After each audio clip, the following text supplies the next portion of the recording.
आदरणीय व्यासपीठ पूज्य गुरुजनवर गाणे येथे जमलेल्या माझ्या छोट्या मोठ्या बालमित्रांनो, आज मी तुम्हाला सावित्रीबाई फुले यांच्याविषयी काही 4 शब्द सांगणार आहे. ते तुम्ही शांतचित्ताने ऐकून घ्यावे अशी विनंती.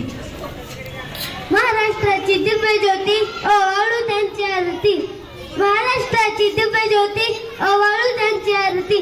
नमस्कार माझ्या सावित्री सर, आज आहे त्यांची जयंती.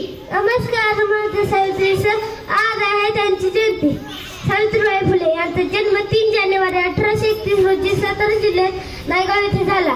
हा दिवस आपण बालिका दिन म्हणून साजरा करतो.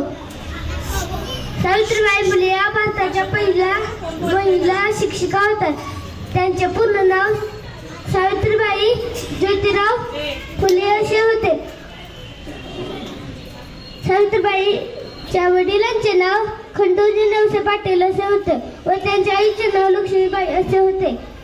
एवढे बोलून मी माझ्या भाषण संपवतो. जय हिंद, जय महाराष्ट्र.